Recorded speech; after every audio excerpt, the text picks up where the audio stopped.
ओम शांति सुप्रभात।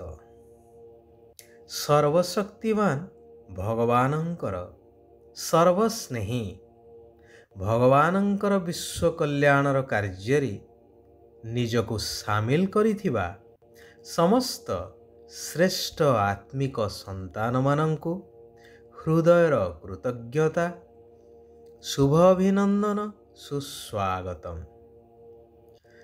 अयं निजः परो वेति गणनां लघुचेतसाम् उदारचरितानां हेतु वसुधैव कुटुम्बकम्। एही कथाटी आमे समस्ते कहुछे, चाहूछे मध्य विश्व एक परिवार हेउ। तेबे खाली कहीदेले बा इच्छा कले जे ताहा सफल हेइजिव ताहा तो नुहे। सेथिपाई प्रयास दरकार। प्रथम एवं मुख्य कथा हेउछि जेपरि परिवारर जणे मुखिया थांती जहांकु समस्ते मानी चली थांती। एठारे सारा विश्वर मुखिया जनकु मानिले तो विश्व एक परिवार ही परिबो। तेबे सर्वशक्तिवान निराकार भगवान जी की विश्व रचयिता से ही तो मुख्य हेबा दरकार। परंतु भगवानंकर प्रकृत परिचय को आमे माने भूली जाई अनेकंकु भगवानंकर रूप बा अवतार कही सर्वव्यापी कहिबा द्वारा काहाकु मुख्य बोली मानिबा एवं विश्व एक कुटुंब किपरि बा होई परिबो। शास्त्र रे वर्णित अछि कि भगवान ब्रह्मांक द्वारा सृष्टि रचना करुछंती, अर्थात प्रजामानंकु सृष्टि करुछंती प्रजापिता ब्रह्मा। तेबे ब्रह्मांकर संतान हिसाब रे आमे समस्ते गोटिए परिवारर होई गले। भगवान कहुछंती जदि माता पितांकर कुटुंब रे आसीबाकु चाहुछ तेबे तांकु पूरा पूरा अनुकरण करिबा दरकार। तांको भली प्रत्येक कार्य मो श्रीमत आधार रे करि चाल। मधुर स्वभावयुक्त होई भलो भावरे एही ईश्वरीय पाठ पढ़ा बा आत्मिक पाठ पढ़ा पढ़िबा दरकार। सूक्ष्म बुद्धि संपन्न होई सृष्टिर गुह्यरु गुह्य रहस्ययुक्त कथा को बुझिबा दरकार। जेपरिकी शास्त्र रे कुहा जाइछि ब्रह्मा सरस्वती आदि पिता एवं आदि माता, किंतु वास्तव रे सरस्वती तो ब्रह्मांकर कन्या, से मध्य ब्रह्मा कुमारी अटंती। प्रकृत रे ब्रह्मा ही मनुष्य आत्मा मानंकर बड़ माँ अटंती। जेहेतु निराकार भगवान प्रजापिता ब्रह्मांक मुख द्वारा संगम जुगी ब्राह्मण मानंकु रचना करुछंती भविष्य दैवी दुनिया पाई। जेहेतु ब्रह्मा पुरुष तेणु जगदम्बा सरस्वती को मार आसन दिया जाइछि। यह अति गहन आउ रहस्ययुक्त विषय वस्तु जहाकु बुझिबा पाई बहुत सूक्ष्म बुद्धि दरकार। मोटा बुद्धि संपन्न संतान एही रहस्य को बुझी पारिबे ही नाही। पुनश्च शास्त्र रे देखई दिया जाइछि जे ब्रह्मा सूक्ष्म वतनवासी अटंती। परंतु प्रजापिता ब्रह्मा तो यही दुनियार अटंती, नचेत ତାଙ୍କ ମୁଖ ନିଃସୃତ ଜ୍ଞାନ ଦ୍ୱାରା ବ୍ରାହ୍ମଣ ସୃଷ୍ଟି କିପରି ହୋଇପାରିବେ? ଯେତେବେଳେ ପ୍ରଜାପିତା ବ୍ରହ୍ମା ସମ୍ପୂର୍ଣ୍ଣ ପବିତ୍ର ହୋଇ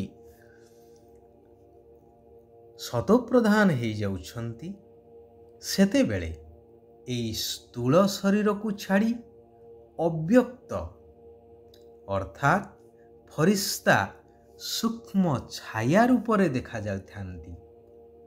ସେତେବେଳେ ସୂକ୍ଷ୍ମବତନରେ ସମ୍ପୂର୍ଣ୍ଣ ବ୍ରହ୍ମା ରହିଥାନ୍ତି, ସୂକ୍ଷ୍ମରେ ନିଜର ସନ୍ତାନମାନଙ୍କୁ ଅର୍ଥାତ୍ ନିଜର ରଚିତ ବ୍ରାହ୍ମଣମାନଙ୍କୁ ପାଳନା ଦେବାର କାର୍ଯ୍ୟ କରିବା ପାଇଁ।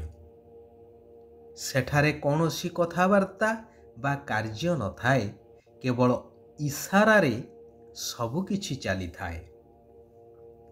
ଏହା ମଧ୍ୟ ଅତ୍ୟନ୍ତ ଗୁହ୍ୟ ଏବଂ ରହସ୍ୟଯୁକ୍ତ କଥା, ଯାହା ବୁଝିବା ଭଳି କଥା ଅଟେ। ପୁନଶ୍ଚ ମୁନି ଋଷିମାନେ ନାରୀଙ୍କୁ ନୀଚ ଦେଖେଇଥିବା ସ୍ଥଳେ ଭଗବାନ ଆସି ନାରୀମାନଙ୍କୁ ସର୍ବଶ୍ରେଷ୍ଠ ଆସନ ପ୍ରଦାନ କରୁଛନ୍ତି। ଗାୟନ ମଧ୍ୟ ଅଛି ନା, ମାତା ଓ ମାତା ତୁ ହେ ସବକି ଭାଗ୍ୟ ବିଧାତା। ଭଗବାନ କହୁଛନ୍ତି ନାରୀ ହେଉଛନ୍ତି ସ୍ୱର୍ଗର ଦ୍ୱାର, ଅର୍ଥାତ୍ ଏହି ମାତା ଆଉ କନ୍ୟାମାନଙ୍କ ଦ୍ୱାରା ସତ୍ୟଯୁଗୀ ସ୍ୱର୍ଗର ଗେଟ୍ ଖୋଲାଯିବ।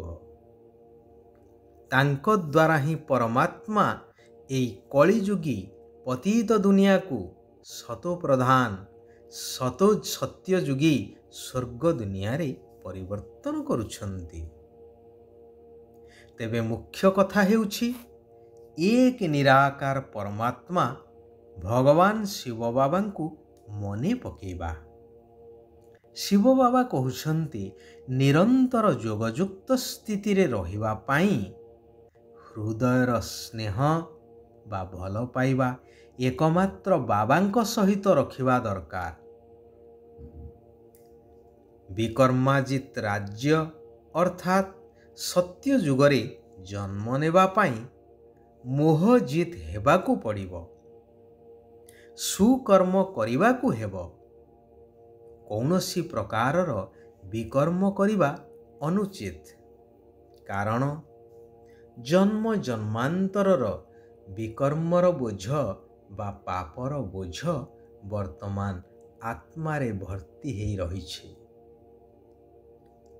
ନିଜର ସମସ୍ତ ପାପର ବୋଝକୁ ସମାପ୍ତ କରି ବାବାଙ୍କ ସମାନ ଏବଂ ସମ୍ପନ୍ନ ହେବା ପାଇଁ ନିଜର ସୂକ୍ଷ୍ମ ଚେକିଂ କରିବା ଦରକାର। ବ୍ୟର୍ଥ କଥା କହିବା, ବ୍ୟର୍ଥ କଥା ଶୁଣିବା ବା ବ୍ୟର୍ଥ କଥା ଲେଖିବା ଆଦି ଦ୍ୱାରା ବାୟୁମଣ୍ଡଳ ବା ବାତାବରଣ ଖରାପ ହୋଇଥାଏ। ଏହା ମଧ୍ୟ ପାପର ଅଂଶ ଅଟେ। ଏହା ହିଁ ଉଡ଼ିବାର କଳାକୁ ସମାପ୍ତ କରିଦେଇଥାଏ, ଆହୁରି ନିମ୍ନଗାମୀ କରିଦେଇଥାଏ। ତେଣୁ ନିଜର ଚେକିଂ ଦ୍ୱାରା ଏଗୁଡ଼ିକୁ ସମାପ୍ତ କରିବା ନିହାତି ଆବଶ୍ୟକ। ବେହଦ୍ର ବୈରାଗ୍ୟ ବୃତ୍ତିକୁ ଜାଗ୍ରତ କରିବା ପାଇଁ ବାହାନାବାଜିକୁ ସମାପ୍ତ କରିବା ଦରକାର। ବାହାନା କଲେ ଭବିଷ୍ୟ ଦୈବୀ ଦୁନିଆରେ ପୂଜ୍ୟ ଦେବୀ ଦେବତା ହେବା ପରିବର୍ତ୍ତେ ତାଙ୍କର ବାହନ ହେବାକୁ ପଡ଼ିବ। ତେଣୁ ବେଳହୁଁ ସାବଧାନ ହୋଇଯିବା ଦରକାର। କୁହାଯାଏ ନା, ସାଧୁ ସାବଧାନ। ଆଚ୍ଛା, ଆଜି ପାଇଁ ଆମେମାନେ ଏଇଠାରେ ବିରାମ ନେବା।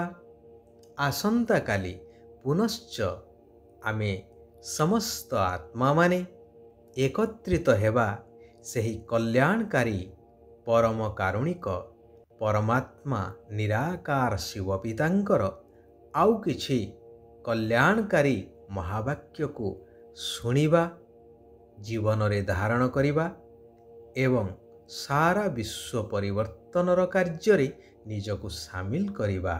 ଭବିଷ୍ୟ ନୂଆ ଦୁନିଆ ପାଇଁ ନିଜର ଭାଗ୍ୟ ଗଢ଼ି ନେବା। ସାରା ବିଶ୍ୱର ଆତ୍ମାମାନଙ୍କର କଲ୍ୟାଣ ହେଉ। ସମସ୍ତେ ସୁଖ ଆଉ ଶାନ୍ତିର ଅନୁଭବ କରନ୍ତୁ। ଓମ୍ ଶାନ୍ତି, ଓମ୍ ଶାନ୍ତି, ଓମ୍ ଶାନ୍ତି।